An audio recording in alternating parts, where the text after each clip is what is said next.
Hello and welcome to On Point. I'm Kartikeya Sharma. Today we have two On Points lined up for you. In On Point 1, the cost of the Iran conflict is spiraling fast. A new Congressional Research Service report reveals the US has already lost or damaged 42 military aircraft, while the total cost of the war has now surged to a staggering $29 billion.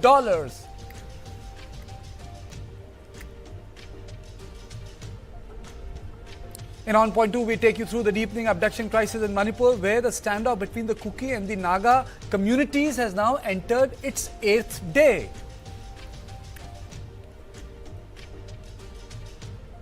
And now let's take a quick look at the headlines.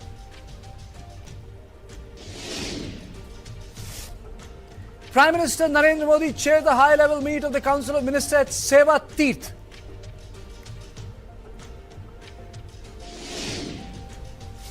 Hamza Burhan, mastermind behind the Pulwama attack, shot dead in Pakistan. Muzaffarabad police arrest attackers from the spot.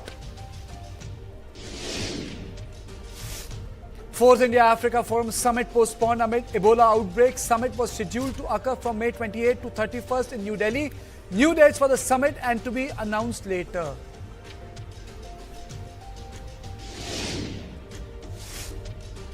West Bengal government makes singing of Vande Mataram mandatory in all state-run schools and government-aided and recognized madrasas.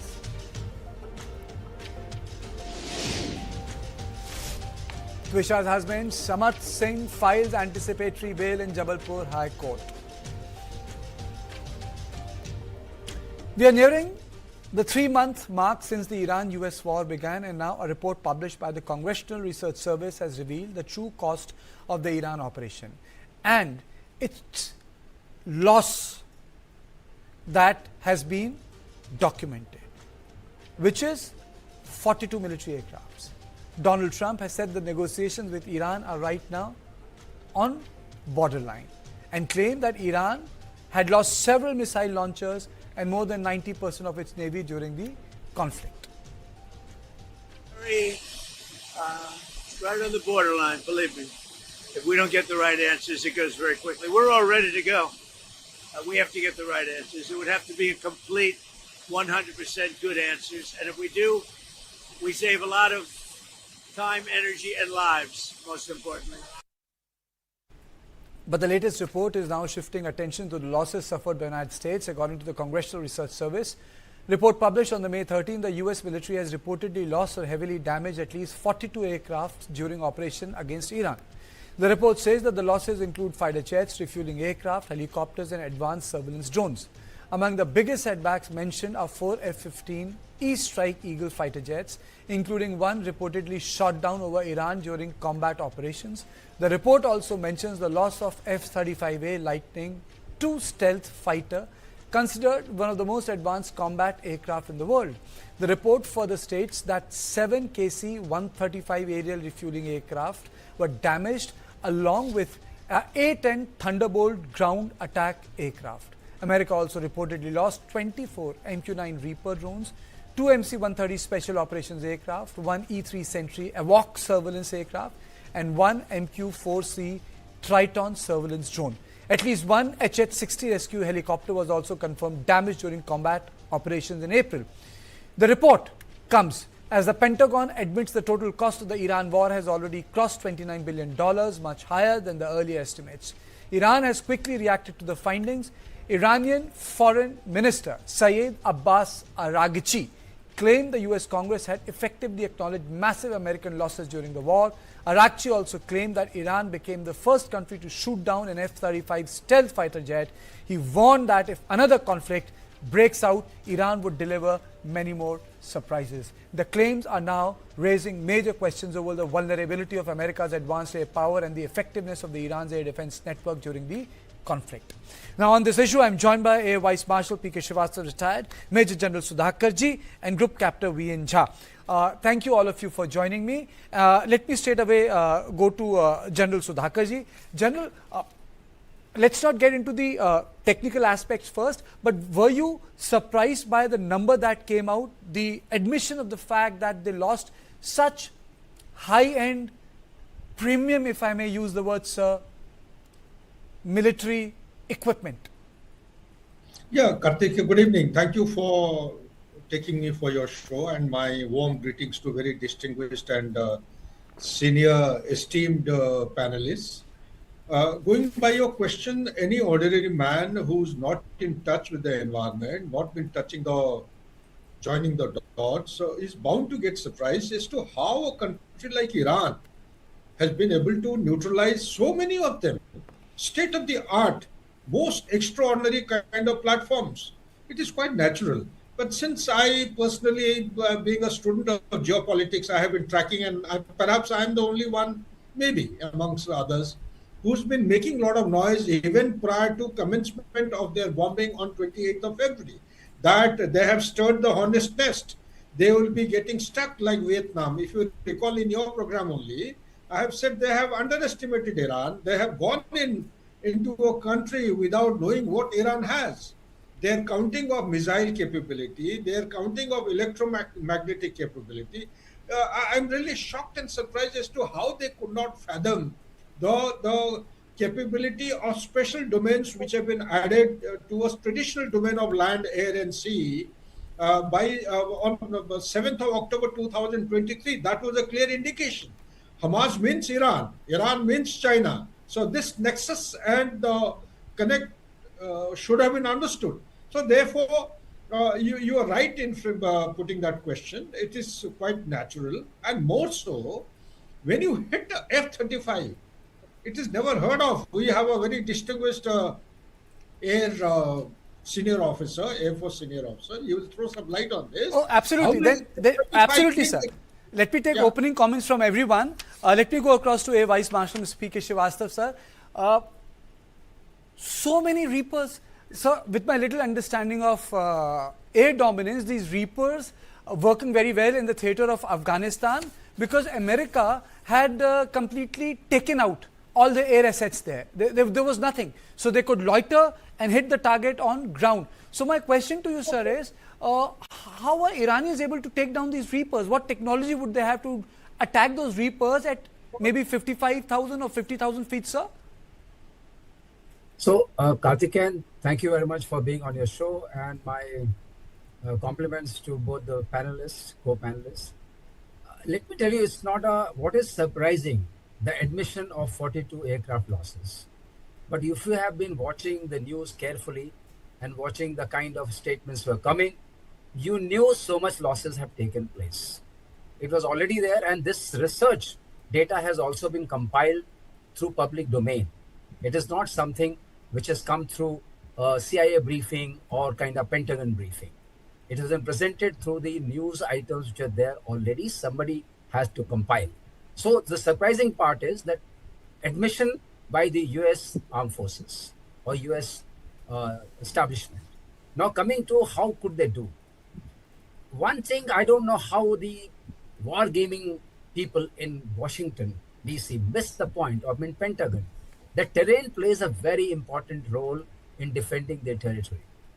If you take the two mountainous ranges which are there, with them being, and these people preparing for last 47 years, they have been the same sanctioned people. Iran knew that they'll be attacked. They knew the capability of US Air Force, which is one of the most capable Air Force on planet Earth.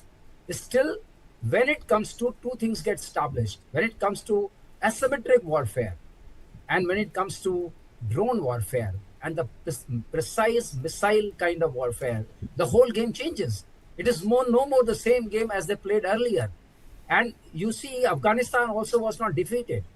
They kept on hammering them for the last 20 years. So you cannot win a war through air completely if the terrain does not give you the kind of support you need. It can happen in GCC countries. So when it came to these kind of losses, there was some, we know already that there were some hits by their own friendly forces, which is again a surprising element in the kind of command and control system you have. And as a botched special operation, and a botched special operation. Yes. So, I mean, you are surprised. I'm surprised as an Air Force officer, how this can happen that you cannot find out friend and foe in a territory where you almost dominate. So that kind of thing. Then, of course, when you do the rescue operations, there can be excuse that you shot out your own MC-130J. But these are very costly. I'm also shocked at the demise of MQC Triton. It's a very, very costly drone. It is 230 millions. It gives you total, kind of surveillance over a sea area which is considered to be about 7,400 nautical miles. So this actually cues the Poseidon PI-8, aircraft, from where the queue goes to other weapon systems. So this kind of loss has taken place, and admission has come through. Of course, Trump or the Pentagon, when they went about it, they missed that point that this game is going to be a different thing. Hormuz, which has become the choke point now, imagine it was all open. So somebody has to think and admire their way of planning. Okay. I'm absolutely at loss. How could US plan this way? Okay. It's a complete, kind of fog. Okay. Let me take this opportunity to go to Group Captain Veen Jha. Mr. Jha, tell us about the technical part. How does one take out a drone at 50,000 feet? Secondly, I know why Sudhakarji is smiling. Do you think that the Chinese and the Russian technology is at play in this theater? And that question can be taken by other panelists as well. So, sir, to you first. Karthikeyan, very good evening. And acknowledge my panelists' views. I thoroughly enjoyed their comments. But kindly pardon me to be slightly at variance with the answers of your basic questions. Were you surprised? No, I'm not surprised. Okay. This sort of hits are expected whenever you are invading our nations, whenever you are invading a nation's airspace for combat missions. Attritions are always there. It is on the cards. Certain percentage of attrition are there. Be it your complete air dominance, that is besides the point. Of course, they had a complete air dominance. I also acknowledge that when you are expecting a hit by the ground, surface to air missiles, by the air defense system, even that is very little applicable here, because in the initial waves of two hits, most of the air defense was taken out. Most of the casualties had already been, inflicted. And there was a complete air dominance thereafter. But then you have to also understand that these attrition of the aircrafts were also on the grounds, were also by the shoulder-fired missiles, the Stinger missiles. I believe now that is come from China. So if the war starts again you can expect that although the radar cannot pick up F-35, eyes can pick up a passing F-35 and can aim those low-level flying F-35s. What about Reapers, sir? Missiles. Reapers. I mean, this is a tech aspect. That's why I wanted to go. Coming to that. Secondly, you asked about the Reaper and Q. Look, the UAVs are a huge force only in the area where you have got the air superiority, complete air superiority. There is no ground threat. If there is any missile with the enemy, with the defender, which can go to that altitude, which can penetrate to that altitude, there is always a possibility. Look, they didn't have the radar, but still they fired the missile. They didn't have the precision, ground to air missiles. Still they hit it. It is the fact that they hit it. But then what could have made it? Now you have to see all those equations, how they managed it. Look, the moment you go onto the fortified enemy territory, you can always expect whatever altitude you are, at whatever speed you are, especially the UAVs. These are the slow flying aircrafts or the UAVs, drones. Maybe a killer drone, maybe a predator drone. So basically, sir, you are saying that you are not surprised, General Sudhakarji. Are we looking at advanced jamming technologies which Russians or the Chinese could have provided? Yeah, firstly, Karthikeya, my smile was in acknowledgement of admiration to your question, because I think your channel is the only channel which is asking very, very deep meaning. I'm honored, sir. Technologically oriented questions. They should be there in other channels as well. So it is from that perspective. Yes, without any doubt, I'm more than convinced that China's technological threshold, high thresholds, are very much present. The footprints are there.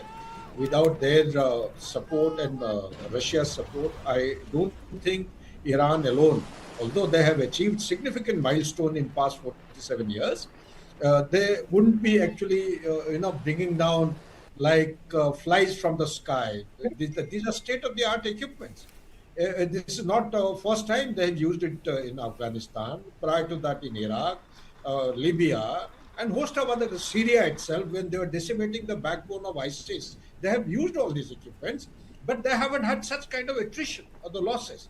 This is for the first time, and more so. Keep in mind one more thing, that they had gone in for a conflict, 12 days conflict, just about a couple of months back in June 2025.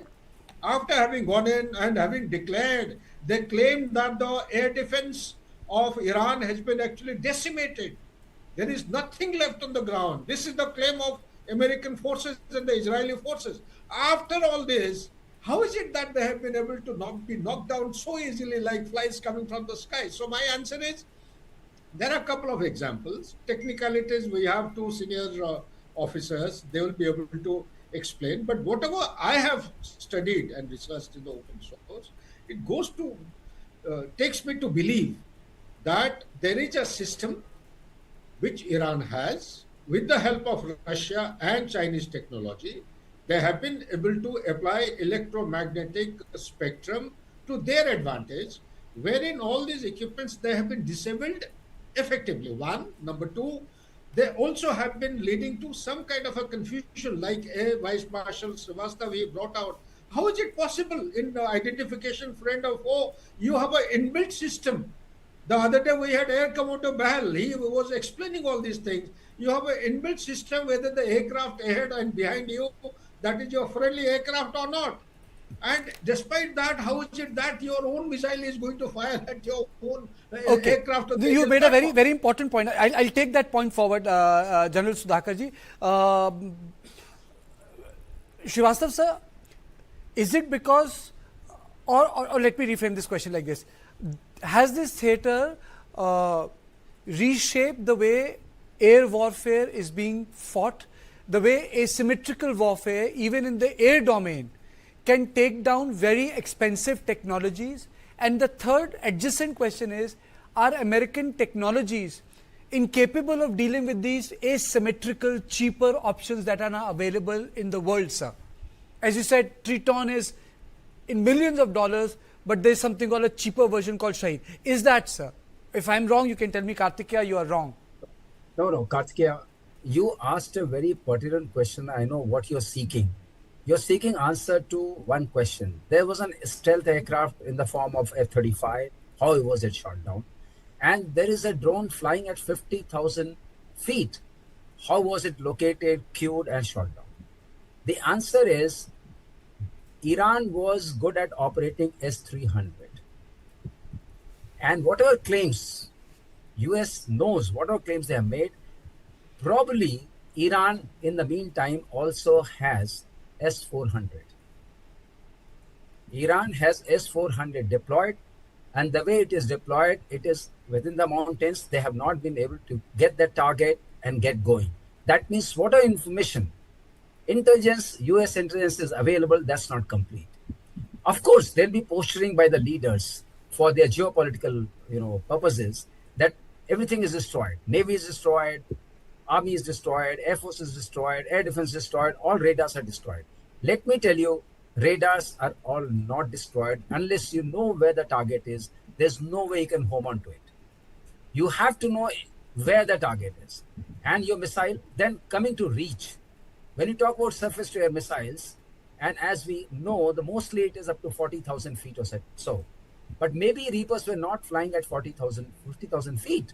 They were really flying at 30,000. This is supposed to be high altitude, long endurance, kind of things. So if they are flying at that, they can be shot at.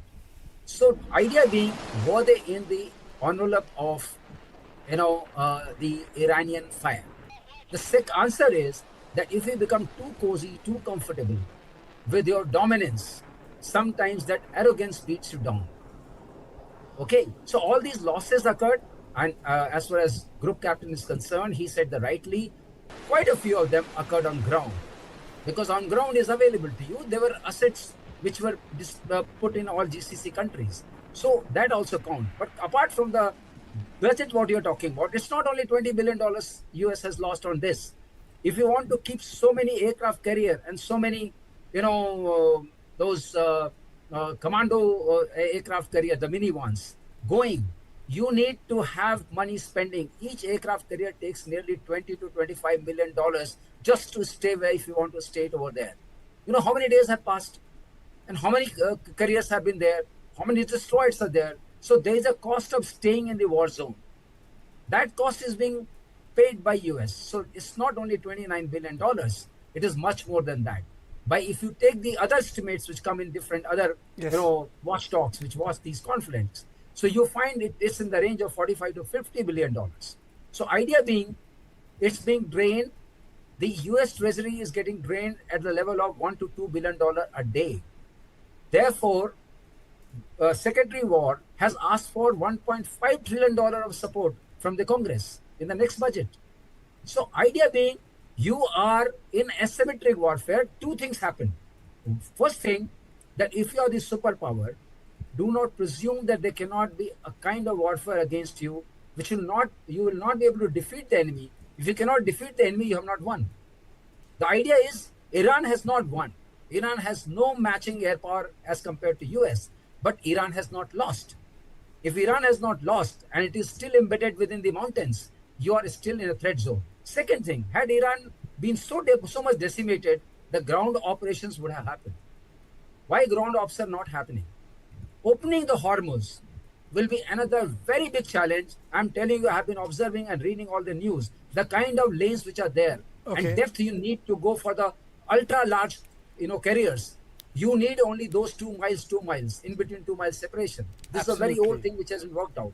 And if you have sea mines over there, which company is going to give them insurance? So Strait of Hormuz can open only through diplomacy. Absolutely. The idea being, losses will occur if you do not understand the enemy fully well. Okay. Jhasa, in Operation Sindhu, one thing became very clear, which even the Indian government ensured that it was out in public domain, that the Chinese were helping Pakistanis real time, a sort of a network warfare. So we cannot discount this possibility even in Iranian theatre, a sort of a real time help to the Iranians, both Chinese and Russians. Well, there is always a possibility that the real time intel would have been provided. But then remember, in all these Gulf nations, there are the helpers or the good wishers, well wishers of Iranian contingent of war, whether it is IRGC or their armed forces. They are there at the ground. They knew from which bases US troops have withdrawn and in which hotel, at which floor they are positioned. So the drones have gone precisely hit that floor. Yes. In those hotels. So when you have men at those grounds, at those bases, who are telling you this is what is here, the refuelers, 7 refuelers being destroyed, many of them on the ground. Of course, two have been shot on in the active combat area. So how does this happen? Either Chinese are giving you the intel, or your own people who are your well-wishers at the ground, they are telling you. They can pick up a mobile and tell you that right now it is here and you have hit the point blank. Bingo.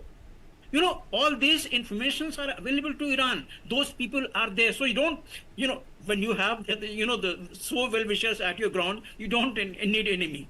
So that is what you have to remember, that these are the live intel available to Iran. Absolutely. Okay. Please conclude conclude. Yeah. Secondly, when we are talking of what, Air Marshal was just telling you that how the Hormuz we are seeing, it could be a plethora of devastating occurrences in Hormuz in case if US takes that decision, because in that Hormuz now, Iranians have placed their artillery system, which has got those shells for which there is no the defense system. It is not like missile that you can fire the anti-missile system. Okay. It is not that. Okay. So those ships will be under the direct line of fire of those artillery guns. So You know, who will prevent them? I don't know, But- but, you know, people read about Gallipoli in history books. Someone should have done the same thing in context of the Strait of Hormuz. Even if I, from a non-military background, understand what Gallipoli did. It costed admiralty of Winston Churchill in the First World War. But anyway, that's for another day. But I really thank you. I've run short of time for this very nice, very enriching conversation as to how Iran was able to bring down these 42 jets. But I think my takeaway, sir, is that it tells us one thing: machines are important, men behind machines are more important, and most of all, in this, American hubris is broken. I think that's the long and short of everything. The American hubris is broken, that they can do Venezuela anywhere, wherever they want to do it. I think Venezuela was just an exception. They can't repeat that experiment anywhere. Nimitz, and I think we will be discussing it in near future, they have parked Nimitz off the coast of Cuba, and one of their commands have taken out a tweet and said, "Hi, we are here." And I'm sure that it's only going to be there the way USS Abraham Lincoln was there, sent to Hormuz, and it went back to the Arabian Sea because of, as all of you said, how Hormuz became a very tough place for the Americans. Thank you. So this was on point 1. But to my viewers, don't go away, because in on point 2 we're going to talk about this unresolved issue where two groups are refusing to free the people, and the abduction crisis continues.